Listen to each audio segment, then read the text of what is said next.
Welcome everyone.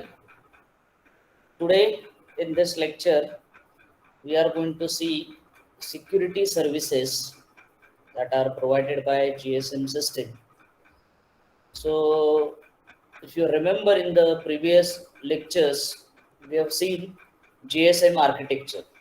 Okay, in that architecture, we saw that there are certain components of the system which are responsible for providing security for mobile communication in the GSM system. So these components are primarily authentication center, okay, which is associated with the different MSCs, and SIM card, which is present inside the mobile handset, that is your mobile station, okay, or MS.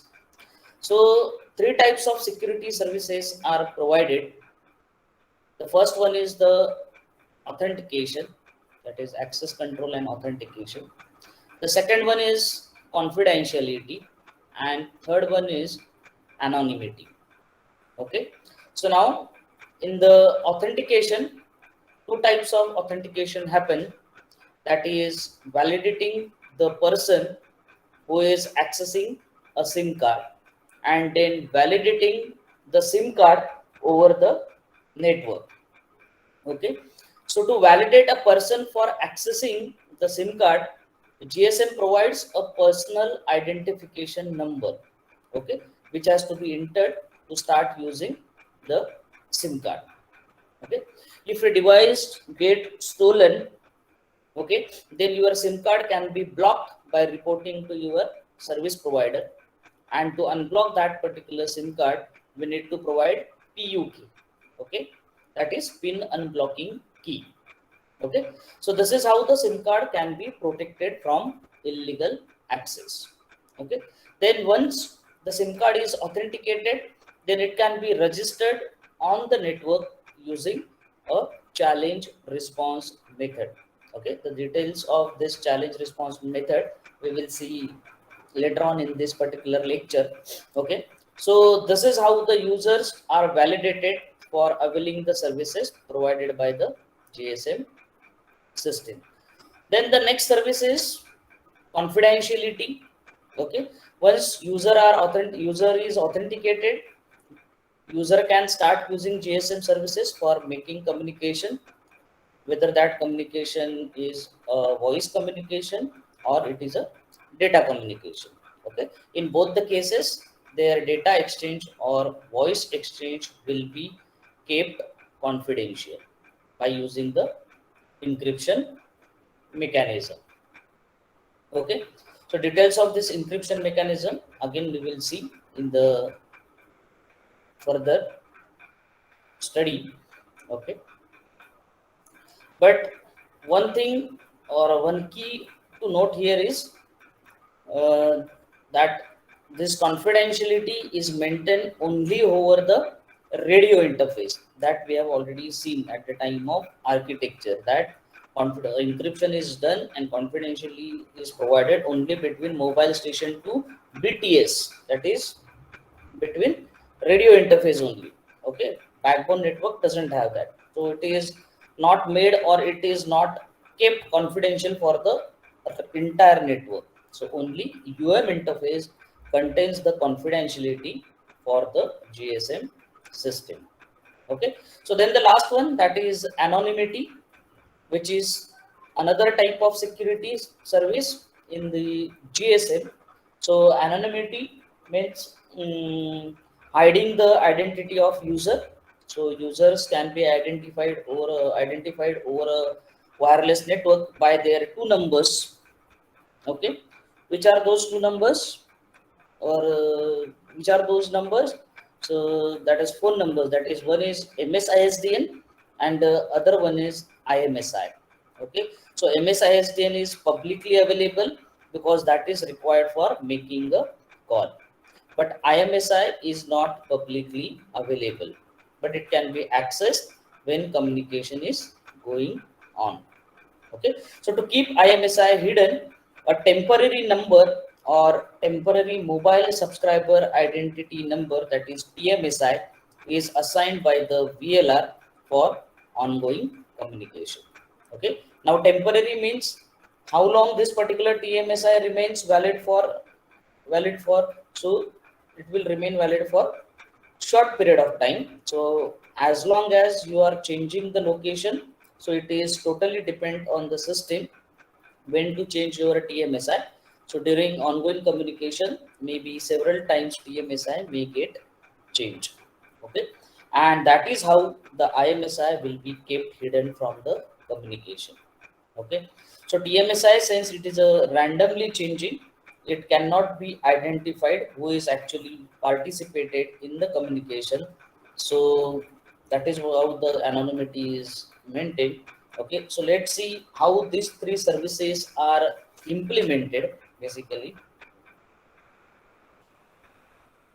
Okay, so primarily three algorithms are specified to provide these three services. Okay, so the first algorithm is A3.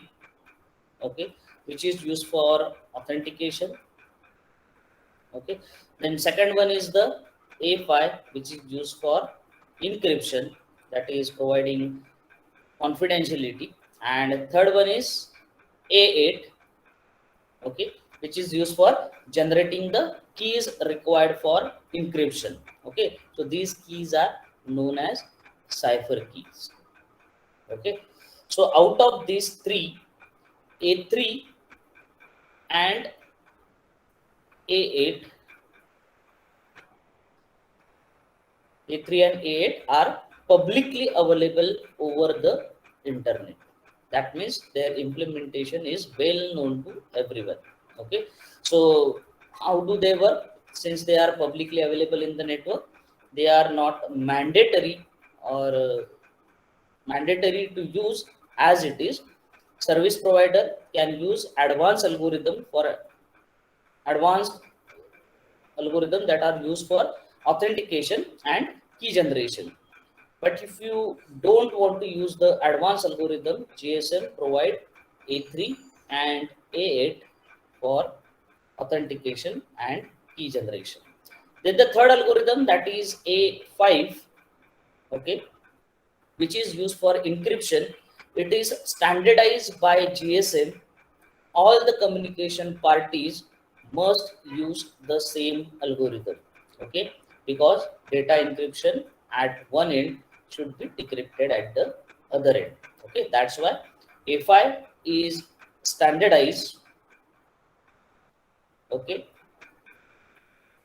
so let's see how A3 is implemented, and A3 algorithm is associated with authentication.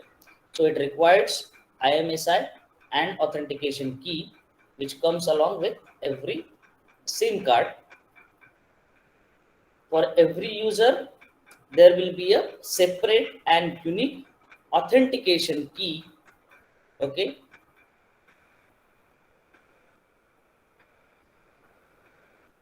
and list of these keys, that is authentication keys, are saved in authentication center, that is AUC. Okay, for all those users which are registered on the network. Okay, so this mechanism or this algorithm A3 uses a challenge response method. Okay, so we'll see how this execution take place. Okay, so this is how this challenge response method is. Okay, so as you can see on the screen, there is a entire mechanism which is shown over here. So here you can see this is the mobile network, okay, which provides you the service, and this is the user. SIM card is nothing but the user. This is the user. So this is a particular network. Now, as I said, authentication center or access control, okay, stores the list of keys for all users which are part of this network. Okay, so this particular ki, this is the ki key, okay, is taken from the list of keys which are currently registered on this particular network. Okay, now whenever a user requests for a service, then its authentication key will be extracted from the authentication center by the mobile network. Okay, so after that, AC, that is authentication center or access control, okay, generates one random number, okay, and send it to the user as well, okay. So AC, that is authentication center, generates a random number and send it to the user. So both parties, that is a network, this one, and user, that is your SIM card, as well as the SIM card, now has the authentication key with them and random key or random number. Okay, so random number is shared one, whereas authentication key are individual one. So SIM card knows its own authentication key, which is available with it, and network knows authentication key from the list which is provided while registration. Okay, so now both these numbers, that is ki, that is authentication key, and random number are given as an input to A3 algorithm. Okay, so the actual algorithm we are not going to discuss here, so we are just going to see how the challenge and response method works. So A3 algorithm, if you want to detail of it, it is available. You can refer any book where A3 is explained. So we are here, we are going to see the challenge response method. So A3 accepts the ki and random number. It calculates a signed response, that is SRES. It's calculate the signed response, that is SRES, as a output. Okay, so signed response here also. Okay, so signed response is calculated at the network end and signed response is calculated at the user end. Okay, that is SIM card. That is at the end of SIM card, that is the end of user. Okay, so both the signed response are of 32-bit. Both the signed response are of 32-bit. Okay, when both parties calculate the signed responses, they are given to mobile switching center. This particular signed response is also given to mobile switching center, and the signed response which is calculated over here, which is also forwarded and given to the mobile switching center. Now the authentication center forwarded to the mobile switching center, and यहाँ से SIM card will forwarded to the MSC. Now MSC compare those two responses, okay, or these two responses. If they are equal, then the user is authenticated. If they are equal, user is authenticated. If both numbers are not equal, then user is not authenticated. Okay, so this is very simple mechanism. Okay, why it is called as challenge response? Because access control or authentication center generate a random number and a challenge. Okay, the user or that it generates a particular random number and it challenges to the user, okay, for generating same signed response which is generated at the authentication center end. Okay, so both will be get compared. Okay, so that whenever signed response generated by the SIM should be matched with the signed response generated by the authentication center or the access control. So if the response from the user is same as that of SRES generated by the network, then user is authenticated, otherwise it is not authenticated. Okay, I hope it is clear now. So this is how the authentication is performed or challenge response method is implemented in the GSM. Now let's see, once user is authenticated, how the further process or how its data is encrypted over the radio interface. Okay, so that we will see.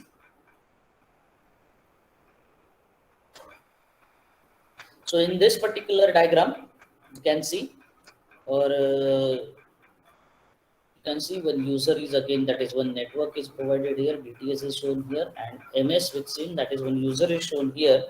Okay, that shows that all these mechanisms are implemented only over the wireless network or wireless interface. Other party is not directly involved, because beyond this mobile network there will be a fixed connection. We know that. Okay, so let's go to the encryption mechanism similar to the authentication. Again, authentication center or access control generates a random number. Authentication control or authentication center and access control generate a random number, which is given as a challenge to the user. Okay, both will use, both means your mobile network here and your mobile station, that is your sim card. Both will use the same authentication key, that is ki, provided to them. How it is provided we have seen earlier in the previous slide, so which was used in the authentication process. But this time these two numbers or these two parameters are given as an input to A8 algorithm.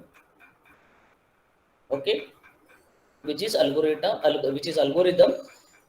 generating the cipher key. Okay, so A8 algorithm generates output as a 64-bit cipher key, output as a KC, that is 64-bit cipher key. Okay, so mobile network as well as your SIM card both will generate a cipher key, which will be used for encryption at the base station subsystem. Okay, and once the cipher key is generated, is forwarded to base station where user data is encrypted using this particular cipher key. Okay, so data, suppose here user data is there, data is XORed,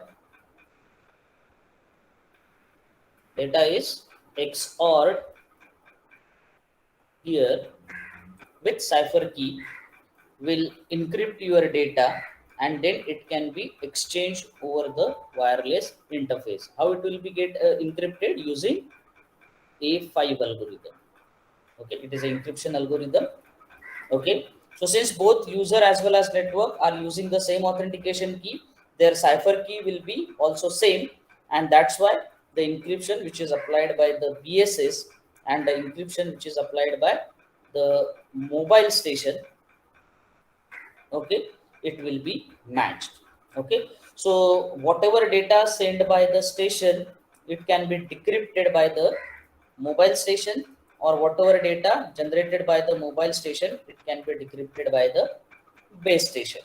Okay, so in this case, uh, also authentication key is locally stored in the SIM card. So this authentication key is taken from the list of keys available at the network. Okay, so it is how the encryption will take place or perform.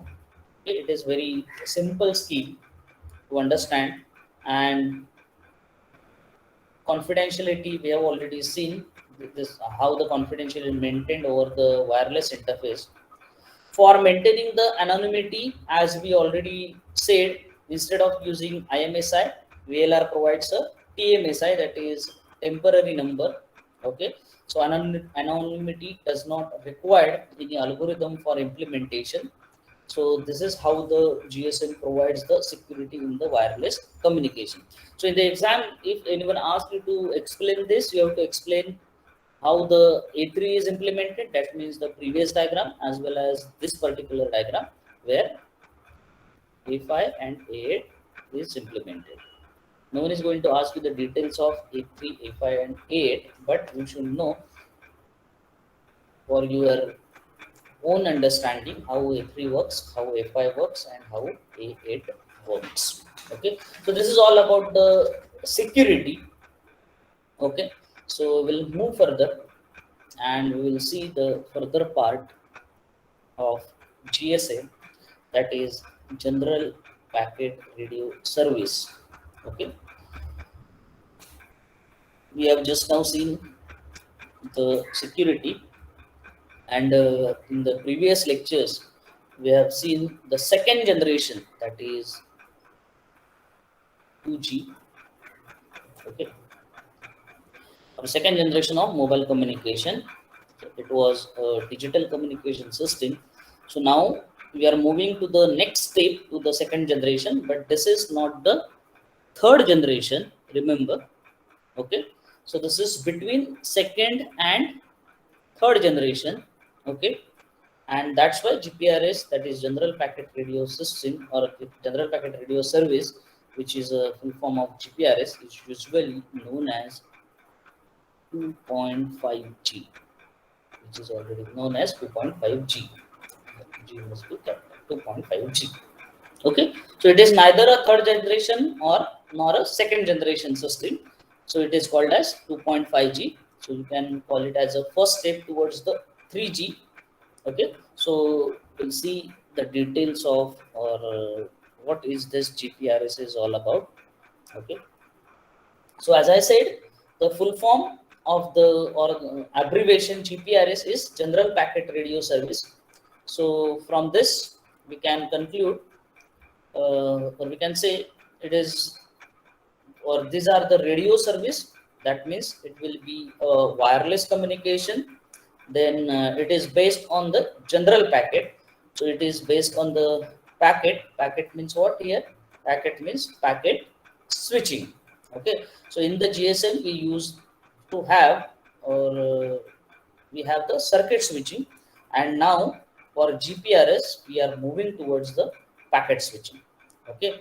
So it is the question is here, is the entire communication is the packet switching based? Then the answer is no. The voice communication is still circuit switch based, but the data communication can be switched to packet switching based network. Okay, so what is the difference between circuit switching and packet switching? For that you have to again go back and to revise your concept of computer networks, the difference between circuit switching and the packet switching. Okay, so in the GPRS, which is a packet switching based network, we are using free slots only if or only if we have a data to send. Okay, so usually in the circuit switching you have dedicated one slot in every frame, whereas, or whether you transmit your voice or data, that doesn't matter. But in GPRS you will not be allocated a dedicated slot, or there will not be any dedicated slot. Whenever you have a data slot, you have to capture the free slot and transmit the data over it. Okay, so that is the way of accessing the media. Okay, so that is the different details we are going to see. But because of this, that is a usage of free slot for data communication, we can achieve higher data rate. So no slot or no channel remains ideal throughout the existence. Okay, how? That is, if I don't have a data to send, I will not access a time slot. That means somebody else can use it. Okay, so entire efficiency of the system is increased, as well as that gives you the additional data rate. Okay, so whenever you have a data to transmit, you can transmit. Okay, so we'll get much higher bandwidth compared to the GSM system. For example, 50 kbps using 4 slots temporary. Okay, that can be used, because if you recall that we have 16 kbps, and here this is the minimum 50 kbps we are talking about. So when GPRS was standardized, it was standardized basically in 1998, but it came into the commercial world or commercial use in 2001. Okay, so one of the main advantage of this GPRS system was it was more flexible, and it was the first successful step towards the third generation, which was intended to be completely packet switch based mobile network service. or mobile communication service. Drawback or limitation of this particular GPRS is it's required more investment. That means if you are going to have the better technology, you will need more investment, and investment in terms of not only intelligent but in terms of hardware or new hardware and new software also. So GPRS generally provides packet mode transfer. It generally provide the packet mode transfer. Okay, so that is the packet switching. Okay, so or packet mode transfer means the packet switching mode for application which exhibits a traffic pattern such as frequent transmission of a small volume. Okay, so what are the packets, or what do you mean by packets? So basically packets are group of bits. Okay, so small volumes are transmitted at frequent intervals. Okay, so that is achieved via the packet transfer. Okay, so and that's why GPRS is providing this packet mode transfer. So wherever you are transmitting the traffic at frequent rate and in terms of small volumes, so overall goal in this particular context is to provide better efficiency and cheaper data rate or cheaper data transfer service for typical internet connections that are provided here. Okay, so internet connection can also be the circuit switch based, but they are generally preferring packet switching network, and since they are using a packet switching, so it is more costly. So providing a cheaper alternative, GPRS has been introduced. Okay, so another advantage of GPRS is uh, is that we have volume based charging and not the connection based charging. Okay, that is one more advantage. Okay, what is the meaning of charging on volume? We'll see. The meaning of this, or meaning of this is the amount of money that you are charged for communication is solely based on how much data you are transmitting or receiving. Okay, and it is not based on how long you are transmitting or receiving. Okay, again I'm repeating, that is volume based charging means what? The amount of money that you are charged for communicating is solely based on how much data you are transmitting or receiving, and it is not based on how long you are transmitting or receiving. Okay, yes, that is clear. For example, let us say we are using the GSM and we are using the internet for the GSM, which is a web service in GSM. Okay, so if we are using that internet for 1 hour, no matter how much data you transmit or receive, we will be charged based on hour or 1 hour. Whereas in GPRS, if you are using this internet for 1 hour, then you will be charged based on the amount of data that you have transmitted or received in this particular 1 hour session. Okay, so that is called as a volume based charging. Okay, so that is amount of data. Okay, that is amount of data transmission and reception, and not connection based charging. Okay, so that is not based on the amount of time that is involved in the communication. Okay, so that is the big difference in the GPRS and the internet in GSM. okay, or internet through GPRS, or packet service through GPRS. Okay, so that is a big difference. So that basically reduces the cost required for communication. So then another advantage is it basically exhibits always on characteristic. Okay, that is one of the key difference of circuit switching and the packet switching is that circuit switching is connection oriented, whereas packet switching is connection less. That means you have to establish a connection in circuit switching, whereas in packet switching you don't have to establish a connection. Okay, so whenever you have a data transfer, you can simply transmit that data or transmitted into a free slot.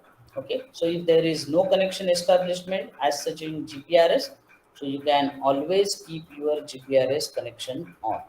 So you will not be charged for keeping your connection on. You will be charged only when you will transmit or receive any data. Okay, so always on is another good service or the better service that is provided by the GPRS compared to the GSM. Okay, so what are the advantages we have seen? The first is that packet switching, which allows the volume based charging, and the second one is the always on. These are the two basic advantages of GPRS. And disadvantages, it's required more uh, investment in terms of some hardware changes or upgradations in the hardware and the softwares. Okay, and volume based charging means you don't have to every time establish a connection for communication. So as and when required, you can transmit your data through the free slot available. Okay, so that is what the introduction to the GPRS. Okay, so we have architecture. In next lecture we will see the architecture of GPRS as well as the further study of this GPRS. Okay, so this is what about today. We have seen the security in GSM, whereas in the security we have seen three different algorithms. Yes, the implementation of authentication, that is access control, confidentiality, and anonymity. Basically, anonymity is provided through TMSI, whereas access control, authentication, and confidentiality is provided through three algorithms, that is A3, A5, and A8. Okay, we have seen how the user get authenticated using A3 algorithm via a challenge response method, and how the key generation and encryption take place with the help of A8, which is useful in generating the cipher key, whereas A5 is useful in generating encryption. And through these three algorithms, the security is provided